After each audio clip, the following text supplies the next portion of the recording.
Qadarullah istri saya terkena penyakit menular. Bagaimana praktek salaf dalam menghadapi penyakit menular? Bagaimana titik temu antara hadis yang menjelaskan tidak ada penyakit yang menular dan athar yang mengkhabarkan bahwa sahabat menghindari penyakit menular? Aduh. Ini lagi diuji berarti ya. Semoga Allah Subhanahu wa taala kuatkan dirimu dan istrimu dan keluargamu, ya. Lagi diuji berarti.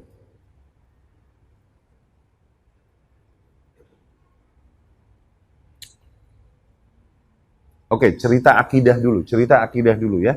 Usulnya. Ini hal yang kita kuasai, memang kuasai insya Allah dengan baik hal demikian, ya. Adapun sisanya tentang penyakitnya nanti, maka ini bukan, pada dasarnya emang bukan makanan kita, ya. Jadi nggak terlalu tahu anak. Tapi cerita akidah dulu tentang menular atau tidak.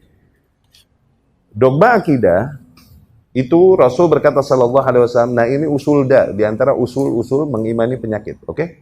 La adwa wala tiara. Tidak ada yang namanya menular. Tidak ada tiara. Sebagaimana tidak boleh juga seseorang meyakini tiara. Tiara nih berpikiran sial. Oke?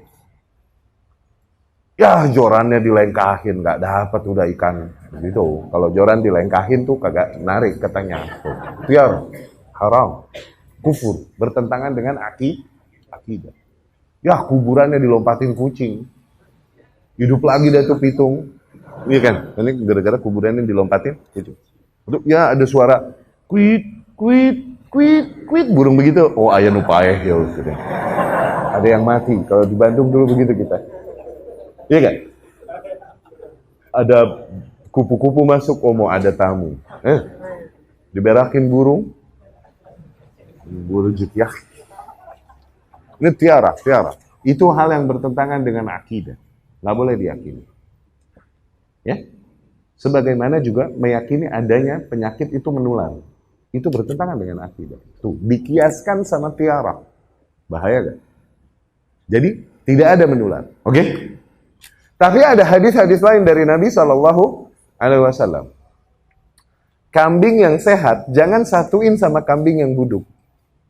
Rasul bilang di satu hadis, apabila kambing ketiga, ketularan kambing kedua.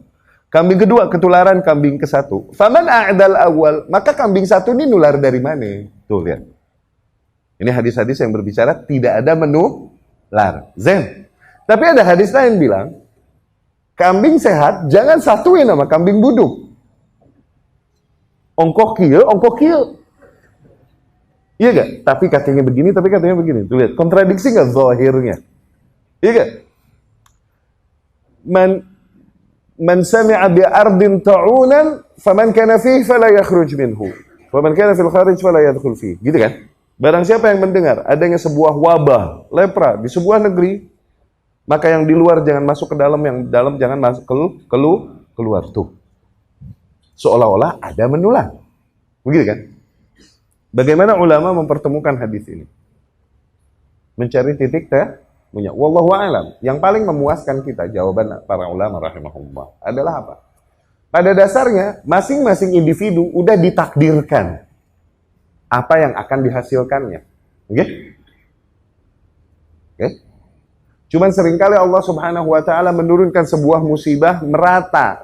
Turunnya akhirnya tidak mengenai satu orang, mengenai banyak orang.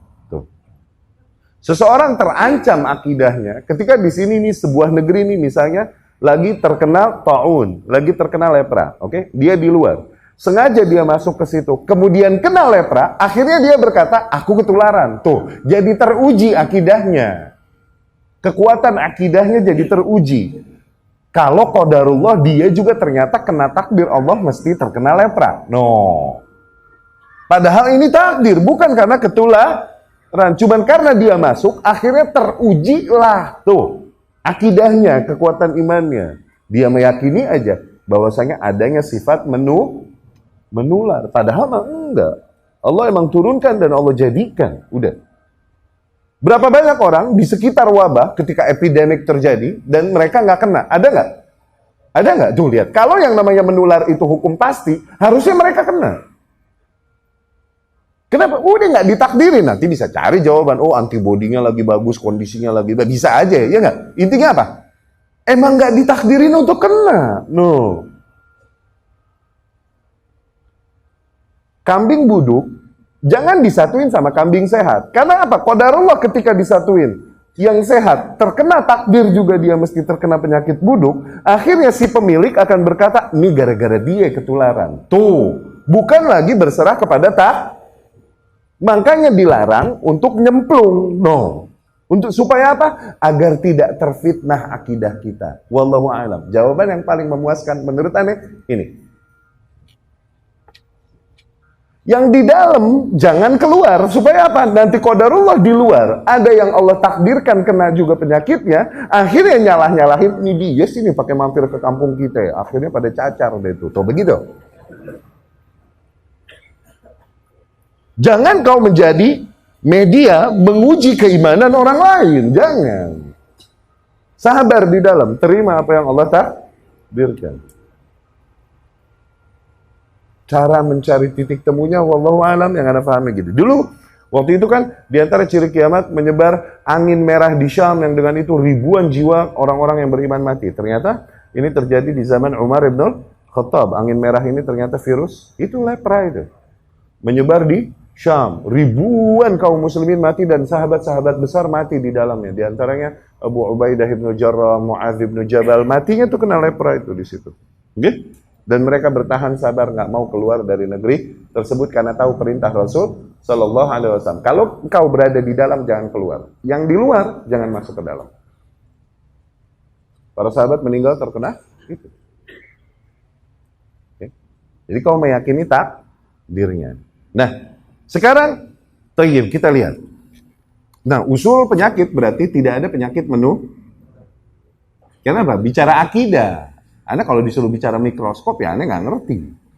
Cuman bicara dogma ilahi, dogma samawiyah, kita tahu. Qala Allah, qala Rasul. Mereka bisa menyarikan sebabnya. Oh enggak, ini kan ada udara yang dibuang dari pernapasan si fulan ini, kemudian terhirup oleh si fulan, akhirnya virusnya terbawa, dia terjangkit lah. Tuh, dia bisa menjelaskan mungkin seseorang dengan ilmiah bagaimana proses menular terjadi.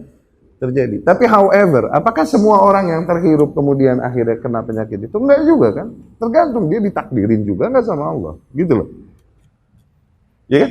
Sama seperti seseorang yang udah mengusahakan, dia nikah nih. Oke? Enggak jadi-jadi, enggak hamil-hamil. Tuh. Padahal semua sebab udah dijadikan kan?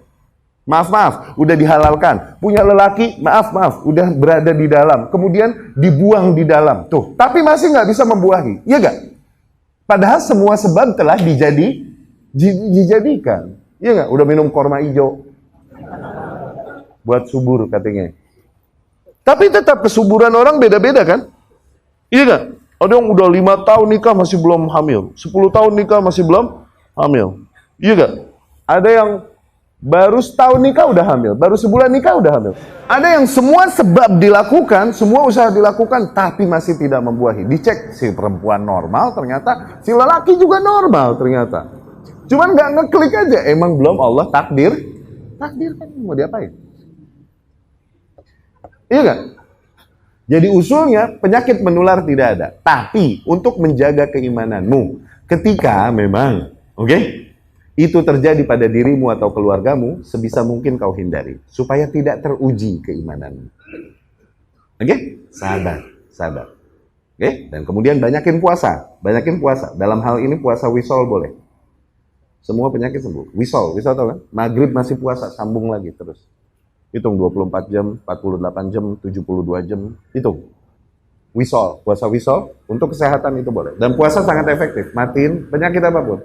Mau yang sifatnya hardware tubuh yang rusak, mau sifatnya virus, mau sifatnya bakteri, mau sifatnya luka mungkin di dalam tubuh dan lain-lain, itu sangat efektif dengan puasa, luar biasa itu.